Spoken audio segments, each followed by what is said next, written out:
Welcome to the Jill on Money Show. It is Sunday, July 14th, and we are here answering financial questions from you. Maybe you've got a big decision in your life. Maybe you're thinking about a big change and you want to make sure that you've got your money aligned with your goals. You know, sometimes you want to do something, but the amount of money you have will not allow that. Maybe it can allow that. But if you are thinking about these things, you don't have to do that alone. We are here for you. Both Mark and I are certified financial planners, and we love talking to you about these various situations that crop up in your life. So all you need to do is go to our website, jillonmoney.com, click the Contact Us button, and let us know if you would like to join us on the air live. While you're on the website, we got a bunch of stuff there. All of our content lives there. It changes from time to time, a couple times a week usually. And you can find our free weekly newsletter subscription link right there, as well as the link to Jill on Money Live, also a subscription service, but this one costs you a few bucks, $35. And it's been so gratifying to see that community grow over the last year and a half since we launched. Okay, enough about us. Let's get to you. Today we're talking to Allison, who's on the line from Philadelphia. Hi, Jill and Mark. How are you? I am actually going in the process of going through a divorce, and we are, splitting pretty much everything 50-50. And I was feeling very good about my retirement situation sort of pre-divorce. And I just wanted to check in and make sure, as I tackle this on my own going forward, that I'm still in relatively good shape to do what I had planned to do in retirement, even without sort of his part of the equation. Okay. So first of all, Allison, how old are you? I'm 46. And do you have kids? I have 3 kids, 7, 13, and 15. Do you own a home right now?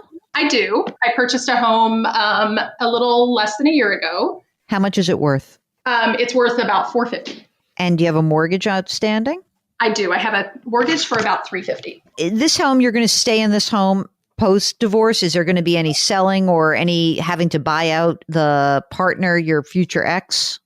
No. So we sold our home already, and we have, as we sort of work through the finalizing the divorce right now, we have about $200,000 in profit from the home that we sold that's just sitting by itself in an account somewhere. So that $200,000 will be split 50-50? Yes. Okay, so there's $100,000 of home proceeds that's out there. Okay, got it. Now, next, is there money set aside already for the kids for 529 accounts?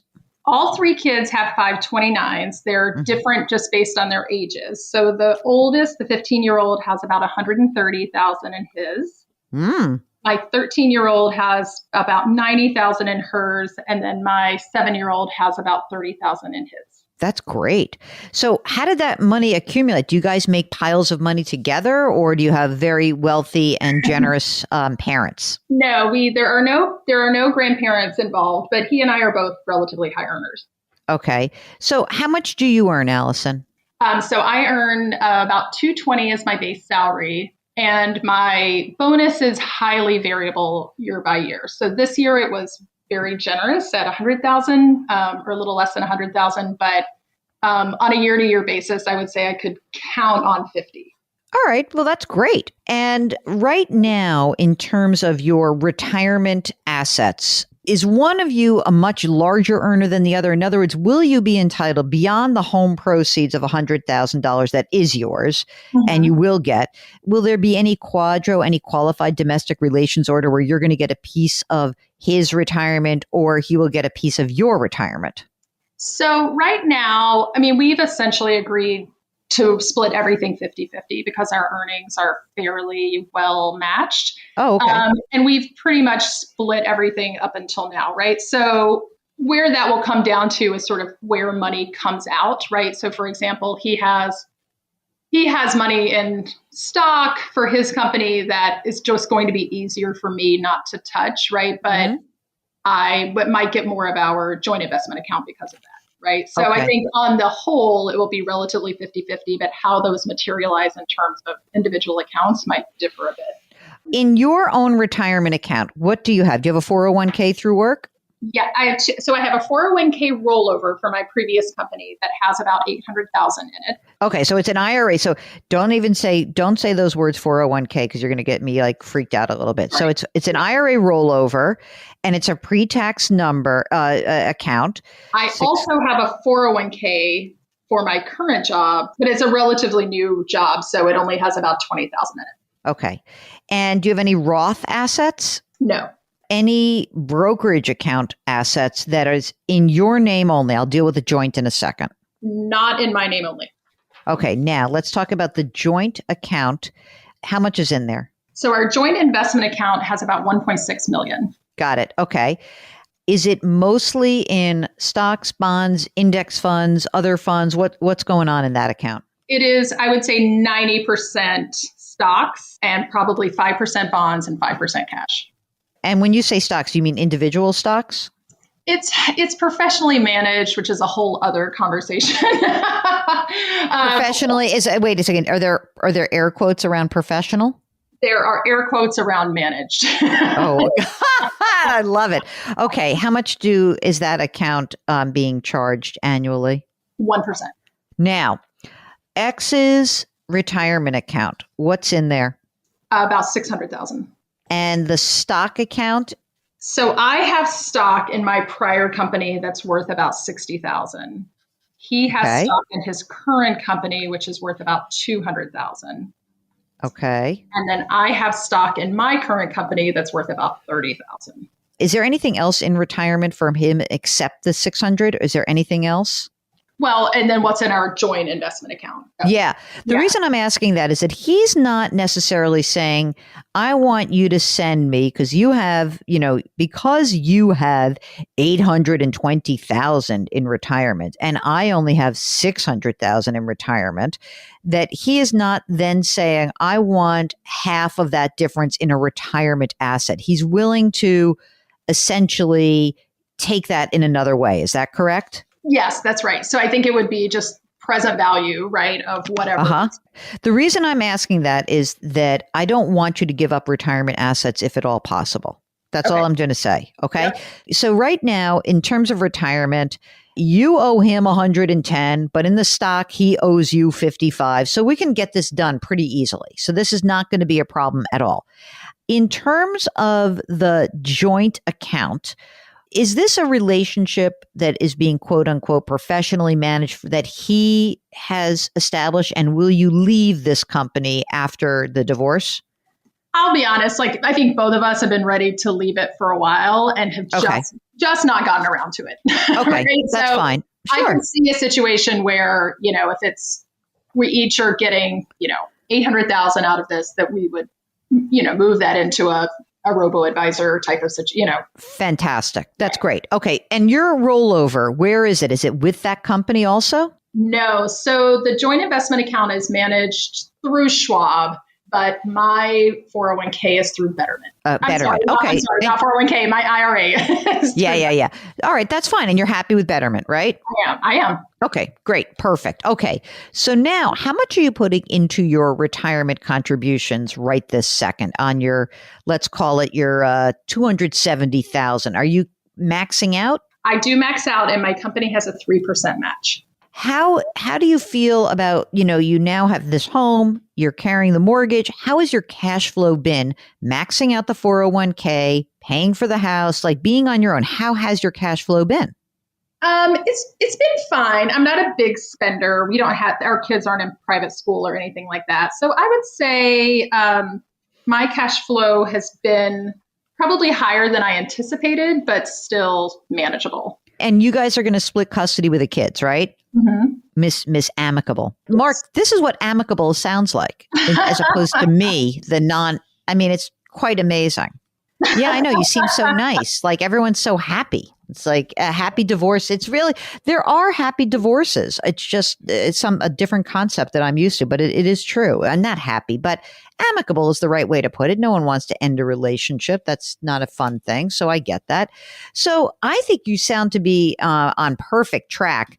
I mean, in terms of the money for the kids in college, what do you think is sort of the generalized game plan about that? Do you want to keep putting money in at least for the little one, or how are you going to manage that between the two of you? Yeah, I mean, the expectations we've set for our kids are we will cover 4 years of in-state tuition. Anything beyond that, you're on your own, or anything under that, like you can save that money for grad school or whatever, right? So Yep. I don't really anticipate we'll be continuing to contribute to the older two kids, right? We're just going to let the market take care of that. And then Sure. for our younger one, we haven't really talked about it, but I anticipate that we will both contribute up to a certain level. Right. At least for a couple of years. Maybe you Yes. do that at the moment where you're splitting up the joint account and you both say, all right, let's put 16 grand in for each of us out of that account. Like you can fund it, and maybe even you do it before you get divorced. Yeah. Just like get it done. And then if they need more, you can top it off later. So from that point, in terms of your general cash flow, the only thing you really need to be worrying about is putting money away for retirement, right? And making sure you have a nice emergency reserve fund. So in the home proceeds money, that $100,000 that's due to you, do you have some money right now that's in safe emergency reserves? Yes. So I have about 50,000 right now in an emergency, just in savings. Okay. I feel good. I mean, I probably put, I don't know, 1,000 to 2,000 in that a month. Well, you'll have the home proceeds. So what do we think The home proceeds I would put just right into my investment account. You're fine with that. Okay. Because I was going to say, you can just top off your emergency reserve fund and not save it every month. Yes. You could just take that money out, but it doesn't matter. It really doesn't matter. I think you're in very good shape. I really do. I mean, essentially, I think that once you kind of get whatever emergency reserve is comfortable for you, where you really feel like your cash flow lands, and you have your 6 to 12 months in there, you're putting money into your retirement account, which is great. You've got your home mortgage interest deduction. So, look, the big difference is that you're going to now be in, sort of on your own, your tax bracket, depending on whether you have a huge tax year or not, will be, dependent on that bonus, right? So right now you're kind of going to be solidly in 32% as a single filer. Could you pop into 35? Yeah, you could. It won't be for all the money. It will be for some of the money. Do you have a Roth option through work, just out of curiosity? I'm actually not sure. Mark, I don't think that she actually needs to do the Roth right this second, because I'm very happy with the amount of money in the brokerage account. But if in a certain year when, like, I don't know, maybe you feel like, oh, I know that this is going to be like a lower earning year for some reason, it might be nice to know that you have the Roth, but I don't know. I don't think you have to. Mark, you're going to differ with me on this, aren't you? I'm sort of agnostic because she's going to have 800 in the joint brokerage account. I kind of just want to see how you're doing. And I'm not sure I want to make a big change right this second. I want you to kind of chill out get through this divorce, see where things land. It would not be a bad idea to do it. It's not a slam dunk either. So, and if you start to make a lot of money and all of a sudden you are earning, I don't know, I'm going to make this up, you're earning $600,000 as a single person, then the calculus changes again. So once you go into each tax bracket, it starts to be a different calculus. Is there anything else? Are there life insurance policies? Is there anything else that's out there right now? There is. So we do have an Airbnb property that has really increased in value quite substantially. We're both very hesitant to sell it right now because just the property values at the beach are going a little nuts. So we owe about $400,000 on that property. It's worth about $900,000 now. Yeah. And it's an income producing property. So it's not a lot of extra cash, but it does pay for itself. Right. And then I would say it pays for itself probably plus $10,000 a year in income. So it's not a ton of money, but we do use it. We use it, and our kids use it, and our families use it, but we rent it for most of the year. Wait a second. By the way, I love that you held back on this. It's very funny. We have nothing else. So that's it. Okay. So you have $500,000 in equity. Are we really to presume that you are, are you going to share it? Like, has this come up yet in the conversation around the divorce? It has. So I would prefer to sell it and sort of clean break, even though it's tempting to keep it, right? Just from a financial perspective, it feels smart to keep it. So it's a little bit of it's an issue we're still working through. Let's put it that way. I want it gone. I want it gone. First of all, I don't like having contingent liabilities that are joint and several when I'm divorcing. I don't like that at all. I think that's a bad thing to have. And as amicable as it is right now, I don't know what's going to be in the future. What if all of a sudden it's like something weird happens and now you're both on a loan together? I don't like that. I really don't. That's where so if he wants it, I have an idea. I have a great idea. You want it, babe? Tell you what, you can buy me out. I don't want your name on that liability. So he's going to have to buy you out. Go rent something at the beach and have some fun that way. If he really wants to buy you out, he can use money from the brokerage account to buy you out. But you have to get off that note. You cannot be on that note. A lot of times in a divorce, what happens is, this is like very problematic.